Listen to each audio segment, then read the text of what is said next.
My name is Ryan Tate. I'm a 32-year-old guy living in a quiet suburban neighborhood in Colorado. Or at least, it should have been quiet. Nice lawns, clean streets, friendly neighbors.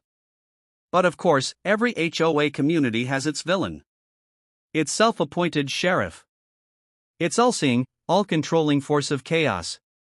Ours was a woman named Brenda. But everyone called her Karen. Even her husband called her that once during an argument. She wasn't just a Karen. She was the HOA Karen. Clipboard, sunglasses, superiority complex, and the magical ability to make the simplest thing a life-ending rule violation. And her latest obsession? My trash can. Now, let me be clear, my trash can was not broken, not dirty, not overflowing. It wasn't blocking the street or violating any written rule. The HOA guidelines said trash cans had to be placed curbside no earlier than 7 p.m. the night before pickup. I always put mine out at exactly 7 p.m. Sometimes 7:01 if I was feeling rebellious. But Karen insisted my trash can ruined the street's aesthetic. She would walk by during her evening inspection march, give the can a dirty look, mutter something like unbelievable, then walk away. But then, it escalated. One morning, I opened my door and found the trash can knocked over. Trash everywhere. At first, I thought maybe a raccoon or a stray dog. Until Tom, my neighbor, sent me security footage. The video clearly showed Karen walking up to my trash can, glaring at it, then shoving it over with both hands like she was toppling a dictator's statue. She even kicked it once for good measure. I was furious.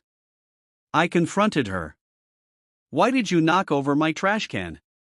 She didn't even blink. It was placed incorrectly. It offended the curb line. And frankly, you should thank me for teaching you proper community standards. Teaching me? Like I was a child learning multiplication tables? I reported the incident to the HOA. They shrugged it off. That's just Brenda being passionate about neighborhood cleanliness. Passionate? If she got any more passionate, she'd start burning trash cans in protest. But I'm not the kind of guy who gets pushed around. So I put my trash can out the following week, perfectly aligned, perfectly legal, perfectly timed. And the next morning? Knocked over again. This went on for 3 weeks. Every time, she made sure to do it when she thought no one was watching. Every time, Tom sent me footage of her doing it. One day I asked her, "Why do you keep knocking over my trash can?" She leaned in close, eyes narrowed, voice dripping with condescension. Because this neighborhood should look the way I say it should. Clean, orderly, beautiful. And you're ruining it. Oh boy. That was it. So I decided to install something she would not see coming. Step 1, I bought a brand new trash can. A heavy-duty industrial-grade trash can. The kind used behind restaurants. Made of steel-reinforced composite. Step 2, I secured it to a pressure-sensitive hydraulic base I built in my garage. Yes, I'm a mechanical designer. Yes, I have too much time on my hands. Yes, this was absolutely worth it. Step 3, I installed a motion-triggered camera inside a fake garage light. And step 4, I installed a very small but extremely effective surprise. Not harmful. Not dangerous. But definitely unforgettable. A spring-loaded spray device filled with biodegradable neon blue wildlife-safe gel. Totally harmless. Totally washable. Totally humiliating. Trash can trap 3,000. Pickup day came. I placed the new trash can curbside, perfectly aligned, perfectly within HOA rules. And then I waited. At 6:52 a.m., the camera pinged my phone. Karen was marching down the sidewalk in full HOA uniform, visor, clipboard, and the righteous fury of someone who believes the world has personally wronged them.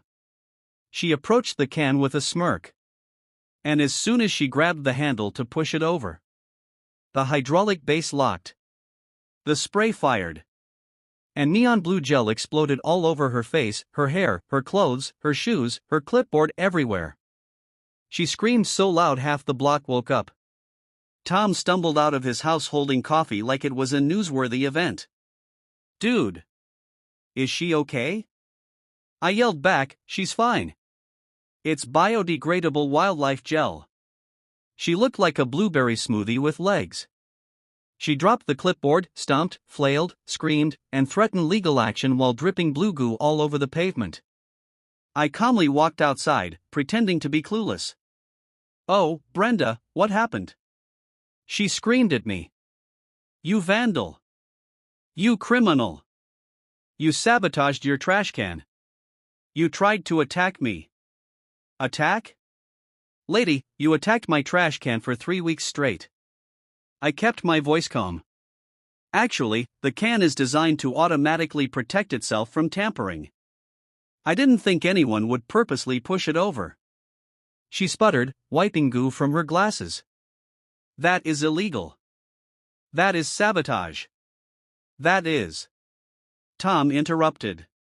Actually, I have footage of you knocking over his trash can every week. Her face froze. And then, the HOA president, Mr. Dawson, walked up. He had been out for his morning run and saw everything.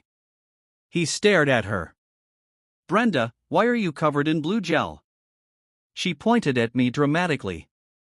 He booby-trapped his trash can. Mr. Dawson raised an eyebrow.